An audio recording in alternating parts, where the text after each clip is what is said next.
Hey, what's up? This is Chosen, and there is some important stuff that you're going to want to know regarding Renown because it will help you get the best possible start in Season 1 that will be coming here in a few weeks. So there's some things that you're going to want to know to prepare efficiently and effectively. Let's get into it.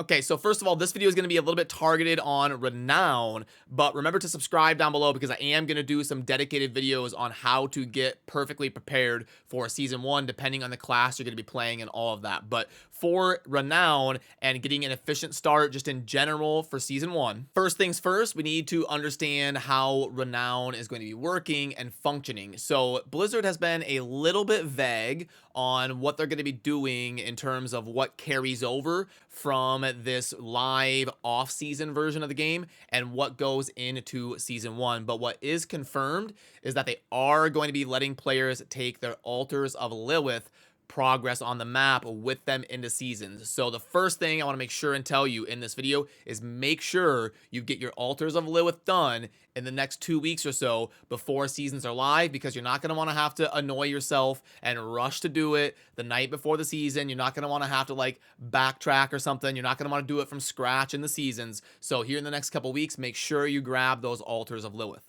And there's tons of maps out there that you can search for on Google, and a lot of them will literally let you click on them and put found or not, so you can take a couple hours and just go around the whole map and make sure you've got all of the Altars of Lilith done, and that will be a huge step towards preparing for Season 1.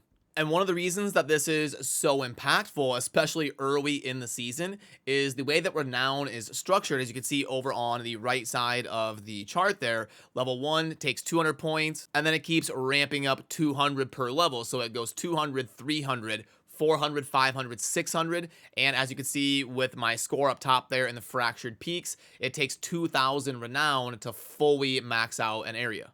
So we only need to have 200 Renown in each area to make sure we're starting Season 1 with the maximum possible bonus skill points to invest into our first character that we make. You can see here the Fractured Peaks, and if I tab through all of them, and down on the bottom right, you can see 28 altars, 33, 34, 31, and 34. So that means we're going to be getting about 250 to 300 points on average from Renown by gathering the Altars of Lilith, and that means we'll start with the bonus of 5 skill points when we make our first character in Season 1. Now then, after that, the fastest way to get your Renown up is to make sure you have all of the waypoints on the map, all of the areas discovered, and then start clearing side dungeons in a group. You also want to grab the strongholds and stuff. Obviously, you can kind of go around and clear them as a group super quick once you have everything discovered and you can see where the strongholds are and stuff. But you do want to eventually settle in to getting a group of 4 or 2 or 3, however many people you can find to do this with you.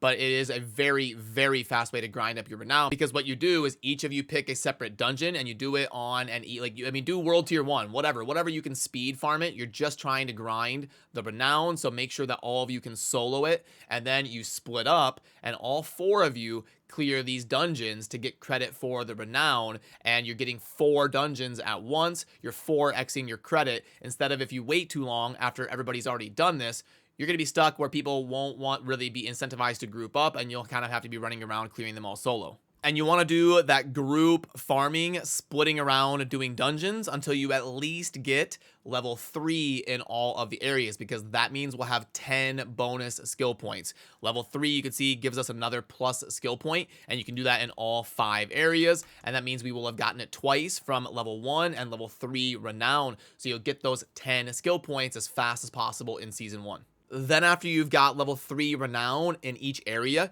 you can probably chill for a little bit on Renown if you want and just focus on XP. You want to get to level 70 ASAP and start getting those ancestral drops on your account, because that's going to help you scale up your power. But you are definitely eventually going to want to get all your Renown, because you're missing out on 20 Paragon points if you don't. So I would say if you're in a good group, split farming these dungeons, honestly, I would just prioritize it and knock as much of it out as you can, or like take a break and say, hey, we're going to resume this dungeon grind tomorrow, because you're going to gather up all of the aspects you need, and you're going to double dip in a full group, split farming Renown super efficiently.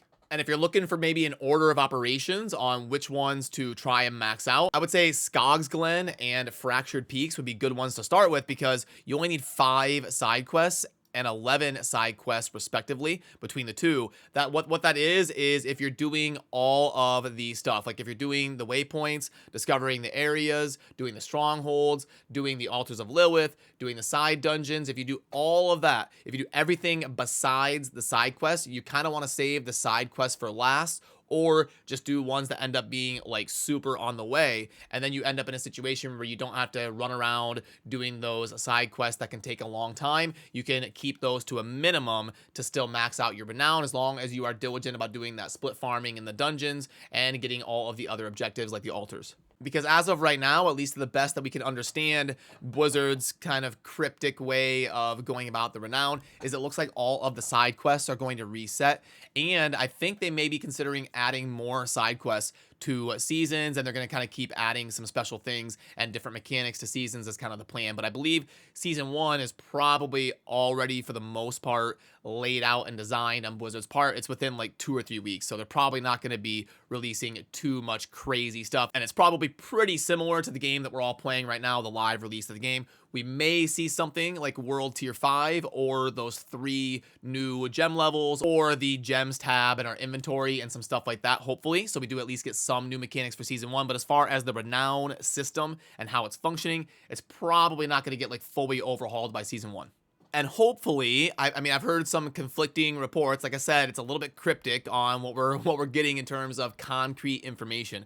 But I would also explore the map and at least get all of the waypoints here in the next couple weeks before season 1, because I think they're going to at least let us keep the main waypoints. So you see how on some of the waypoints they've got different icons, like this one has like a keep icon and this one is just a triangle. I think maybe we're gonna keep these main city waypoints, and then after that we can kind of branch out and gather the rest. I believe they're gonna let us keep those on to season 1. Which means in the next couple weeks, at the bare minimum, I would say prioritize at least making sure you have all of the waypoints and you've gotten all of the altars of Lilith, and then you should be set and ready to go to play season 1 efficiently right out the gate, with a few bonus skill points that will help you while you're leveling up your first character to get started as fast as possible. And like I said earlier, that process is probably going to be a little bit different depending on which class you're playing. Some are better than others in the early game process, like the 1 to 70 is probably the early game, and then 70 to 90 is like the mid game, and then you've got like your 90 plus where you're pushing up to 100 and you're transitioning to the end game. That 1 to 70 process is probably going to be a little bit different